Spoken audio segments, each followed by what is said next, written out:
Mollabari Suman easy pocket করার চেষ্টা, চমৎকার দুটো গুটি কিন্তু পকেট করতে সক্ষম হলেন। হাতে কিন্তু রেডটি চলে আসছে সুমন সাহেবের, চমৎকার। মোল্লাবাড়ির প্লেয়ার কিন্তু এগিয়ে আছে, রেডটি কাভার দেওয়ার চেষ্টা, চমৎকার ভাবে কিন্তু বেজের গুটি দিয়ে কাভার করতে সক্ষম হলেন। আবারও কিন্তু লং শটে টান দেওয়ার চেষ্টা, no, oh what a shot, একটি গুটি কিন্তু পকেট করলেন। আরো একটি গুটি ইজি লং শটে, নো, মিস করে ফেললেন মোল্লাবাড়ির সুমন। যাই হোক, সর্দার বাড়ির রাসেল ভাইয়ের হাতে কিন্তু স্ট্রাইক চলে গেল। রাসেল ভাই ইজি লং শটে পকেট করলেন। আরো একটি লং শটে খেলার চেষ্টা, পারবে কি তিনি পকেট করতে, নো, মিস করলেন। দুই পকেটেই টান ধরেছিল, মিস হয়ে গেল। মোল্লাবাড়ির অপর প্লেয়ারের হাতে কিন্তু স্ট্রাইক চলে গেল। করিম ভাই তিনি কিন্তু ইজি গুটি রয়েছে, ইজি একটি গুটি পকেট করার চেষ্টা করছেন।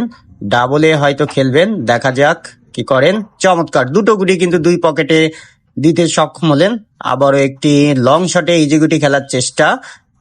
ও মাই গুডনেস, মোল্লাবাড়ির প্লেয়ার কিন্তু এগিয়ে আছে। আর একটি মাত্র গুটি, নো, মিস করলেন, ইজি ছিল। যাই হোক, সর্দার বাড়ির প্লেয়ারের হাতে স্ট্রাইক, চমৎকার একটি বেস খেললেন। আরো একটি ইজি বেস, তিনি কি পারবে, চমৎকার ডাবলে কিন্তু ইউ টার্ন করেছিল। আর একটি গুটি কিন্তু হাতে নিয়ে আসলেন, কি করছেন তিনি, ইজি গুটিটি বাদ দিয়ে ক্রিটিক্যাল খেলা দিচ্ছে, নো, মিস করে ফেললেন, হা হা হা। যাই হোক, আমাদের মোল্লাবাড়ি প্লেয়ারের হাতে কিন্তু স্ট্রাইক চলে আসলো। তাদের একটা গুটি আছে, থার্ড পকেট টান দিচ্ছে, নো, টানে ধরাতে পারলেন না। সর্দার বাড়ি প্লেয়ারের হাতে স্ট্রাইক, চমৎকার একটি গুটি পকেট করলেন। আর একটি ইজি গুটি, আর একটি মাত্র গুটি, বেইজে তিনি বরাবরই দুর্বল, দেখা যাক কি করেন, নো, মিস।